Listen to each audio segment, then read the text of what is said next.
Of That Guy with the Glasses is a story of a man trading in his hobby for a profession, of giving up the security of the everyday and the ordinary in pursuit of the unknown. It's about risk and reward, entrepreneurship, building a career in an entirely new genre of entertainment, distributed through a medium which was just then coming into its own. It's a cautionary tale about a man desperately trying to escape his own creation, of not wanting to be defined merely by that which he gave life to. The cost of such a decision, and the effect it would have on all his future endeavors. The story of That Guy with the Glasses is the story of the nostalgia critic. It's the story of Doug Walker.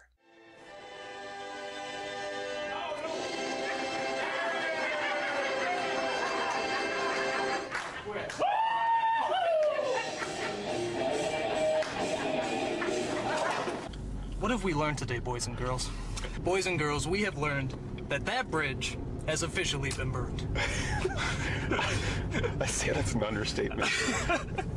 That Guy with the Glasses, Doug Walker, the nostalgia critic. Even if you're not a fan of his, even if you've never watched a single video of his, chances are you're at least familiar with him, or you know somebody who is. And that's not surprising, given that he's been around now for nearly a decade. So it's easy to take for granted the position that he enjoys on the internet, even though it's one that he's worked many, many years at building up.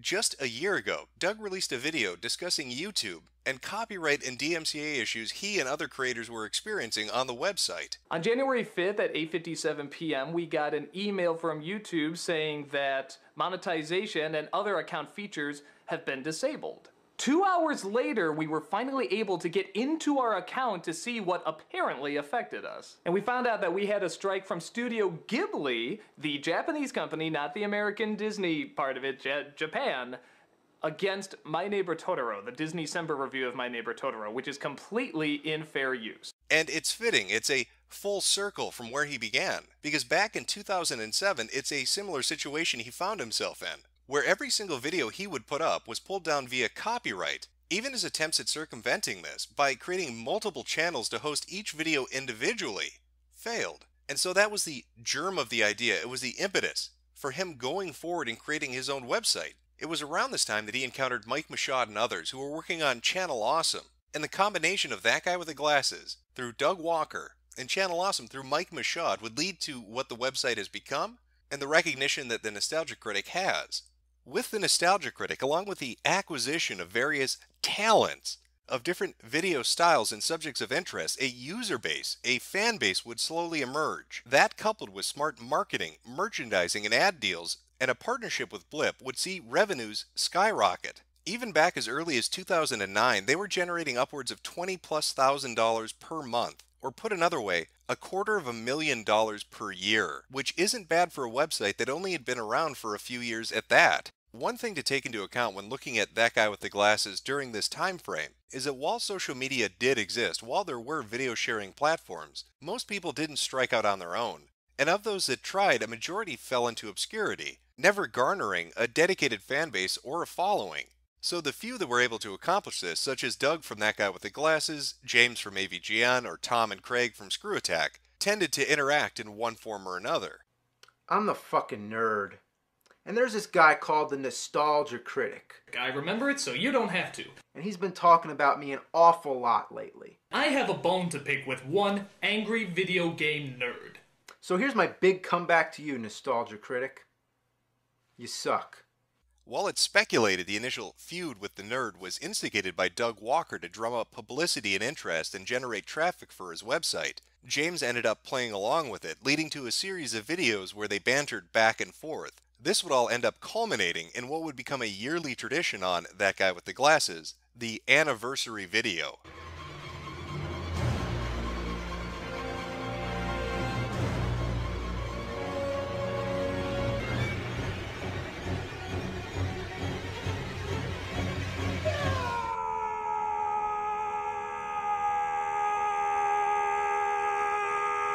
The first anniversary video, the Big Brawl, was a low-budget affair. People showed up at a hotel and filmed it over the course of a few days. AVGN, Doug Walker, and assorted personalities from the website all took part. And its atmosphere and mood is very indicative of the early content you would find on the website. In fact, the majority of the anniversary videos begins to show a shift in format. And by looking at these anniversary videos, this first one and the 3 subsequent ones that followed, you begin to see a transition take place, a shift in Doug's mindset about what he wants for the website and what he wants for himself going forward. When looking at the initial first-year anniversary video, you get the idea of a guerrilla mindset of people coming together and through whatever means they can trying to produce something they think is spectacular. It's got a very amateur feel to it. This is when everybody is very new to it. Nobody's jaded yet. Nobody has an ego yet. And you can see that in the interactions behind the scenes over the course of filming. Sweet little innocent little Miss Gamer gets punched in the face by Spoonie. People love that. People love it when the innocent girl gets kicked in the face. Woo! Root Smooch, we are here to rumble! Woo! Root Smooch, baby, we are here to rumble! Woo! Oh yeah, Root Smooch, baby, we are here to rumble! That's right, Spoonie. Oh, I hate you! That was so good! The shift between the first anniversary video, the Big Brawl, and the second anniversary video, Kick-Assia, is a noticeable one.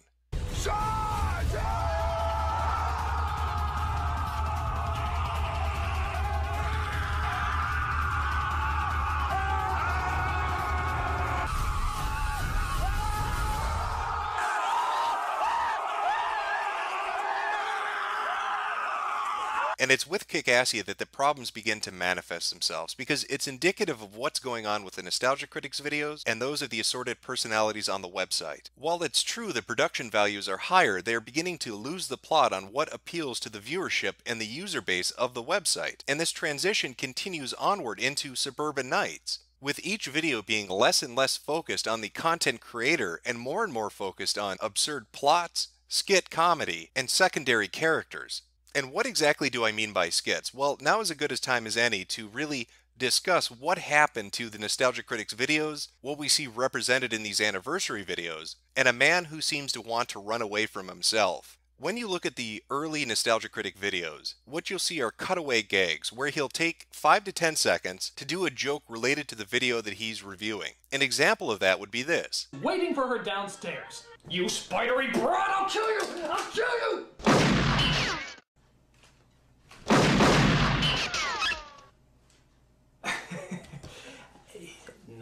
No hard feelings. And while you may not find it funny, while it may not appeal to you, it was short in duration. It didn't interrupt the flow of the video itself. However, as time goes on, we begin to see less and less cutaways and more skits. And the difference is a cutaway would last 5 to 10 seconds, whereas a skit could last upwards of 2 to 3 minutes. Oh, shitty CGI one. Christ, is this what people think of when they hear the Chipmunks movie? Yes.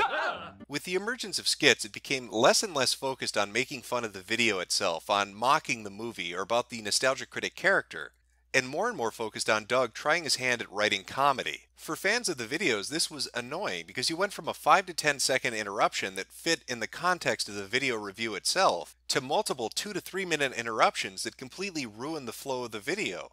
And it's this change in format and change in vision for what the future of the website would be that would lead to a disastrous decision that would have implications for years to follow. When looking at the Google Trends, you see a sharp increase all the way up until the end of 2012, where every related search term suddenly bottoms out, and that corresponds directly to the 4th anniversary video, To Boldly Flee, which, I kid you not, has a runtime of 3.5 hours. Now, it's not the video itself that's so awful that's responsible for that decline, but what came at the end of the video, and the related follow-up that Doug himself put up. Okay. The big question, obviously, on everybody's mind after seeing that is this it for the Nostalgia Critic? Is that it, that we're not going to do anymore, that I'm going to hang up the coat, we're not going to do any more weekly reviews? And the answer is yes. Yes, it is. And it's at this point that everything goes off the rails, because this is when Doug decides to kill the Nostalgia Critic. This is when he decides that he wants to be more than what he is known by. He wants to escape his character and to do new, interesting things. The only problem is, he is terrible at it. Whereas the beginning of the website from 2008 until 2012 saw a steady increase, everything from this point onward is a steady decrease. And that marked change is directly related to Doug wanting to be a comedy writer. What is demo reel? Well, how do I put it? You got movies, old and new, low budget and big budget, appealing to all sorts of different audiences. And as great as all these movies are, in all humbleness, we can do it better. Now, try to envision yourself as a fan of the Nostalgia Critic. You religiously watch his videos week after week, but over the course of years, you notice that it becomes less focused on mocking a video, less focused on the Nostalgia Critic character, and more focused on these skits. Until one day, all of a sudden, on the 4th anniversary of the website, he tells you he's going to kill the character and instead make a skit comedy show, not at all related to the Nostalgia Critic, not at all related to the character that you had been watching for almost half a decade. And this was something that Doug was very enthusiastic about. He was going to put more effort and time into it. He was going to use a studio to film it. Hey guys, Doug Walker here. Welcome to the premiere of Demo Reel. Just wanted to give you a little information about the show and how it's going to work. Unlike Nostalgia Critic that was every 1 week, this is going to be every 2 weeks because it takes a little bit more time because it's more than just a guy in front of a white wall. So what was the end result of all that effort? How did this new vision turn out? I'm the ghost with the most, baby. Hey, Casper! I'm the friendliest ghost to ever! Eat your soul. I'm not talking to you. Oh my god, Ghost Dad. That's right. It was bad. It was really, really bad. I am Ra's al Ghul, and I'm here to say no inflection in your voice is A-OK. With the leak of shadows, I'll make Gotham fall. I have several identities, all of them dull. I am Harvey Dent, and my face is bent. My evil motivation makes little sense. I was a nice guy, but now I'm deranged, determining my future on the back of change. And at the time, people weren't afraid to tell him so. Website after website after website all echoed the same opinion. This is pure shit. It's not funny. It's not entertaining. We want the Nostalgia Critic back. We went from a entertaining show mocking bad movies to a skit comedy show that spent half the time in black and white talking about how funny they were going to be, and the other half in color not being funny at all. To say it was disastrous would be an understatement. It was catastrophic for the website. If you recall from earlier the figures I'd quoted about taking in $250,000 per year back in 2009, and then the Google figures which showed a massive drop in trending, you begin to get a better idea of just how bad this really was. It was so bad, in fact, it was time to go to Indiegogo. Oh, hello. I'm Doug Walker. You might know me as star, editor, writer, and director of such shows as The Nostalgia Critic. And I work for Channel Awesome, who also put me in shows like Sibling Rivalry, Bum Reviews, Video Game Confessions, and of course our anniversary films. We've also specialized in having other producers come together and form their own shows. And while there's many shows we're currently working on right now, one of them could use your help. And by help I mean money. So with Demo Reel being a complete abject failure, and the Nostalgia Critic possibly being shelved forever, along with the decrease in site traffic, it was time to generate some revenue. What better means than crowdfunding? And so the Indiegogo was launched with a lofty goal of $50,000. And just how much of that were they able to raise? $90,000. I think Doug's reaction sums it up best. Hi, Doug Walker here, and holy shit.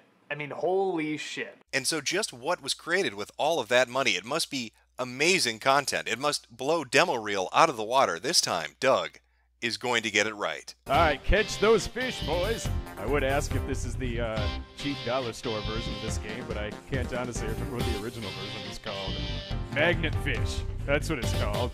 All right, now, just remember, this is Miss Stockholm's dinner for the night. I'm not kidding you. That is the show they created using the money raised from Indiegogo on a stage that was already pretty much completed with all of the props already pretty much assembled. As to where that $90,000 went, I think when you look at the data points I raised earlier, it's fairly obvious it went to living expenses, because clearly it did not go into the quality of this show. One bag of general anesthetic, there you go.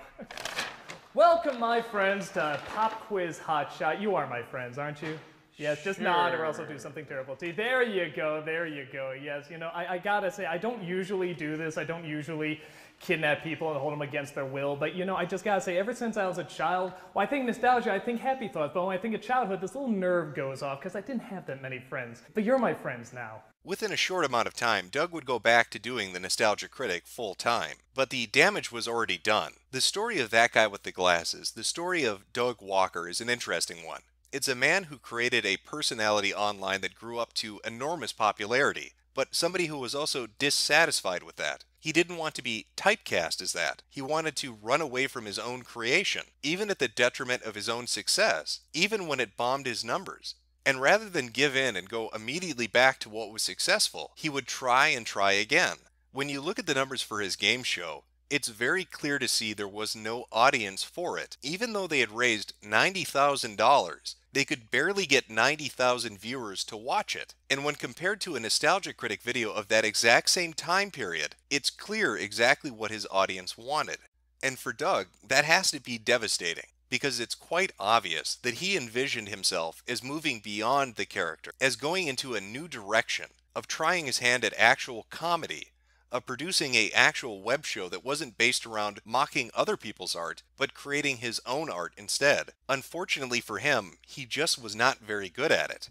This series, That Guy with the Glasses, is going to focus on the content creators that are associated with this website, and I chose to start with Doug Walker for a reason. He is the normalcy of the website. For all of Doug's faults and foibles, for all of his mistakes and missteps, he is at his core able to create entertaining content in a consistent manner. As we go forward and look at the other people who have contributed to the website, you will see a remarkable difference between somebody like the Nostalgia Critic and the people that will be featured in upcoming videos. Because the biggest difference between the people that are coming up and Doug himself can be summed up nicely with this video. As I said before, there's no words that can describe how thankful I am to all those who watched the Nostalgia Critic, who supported it, who continue to watch our stuff and support what we do. It means the world. To me, it is the world.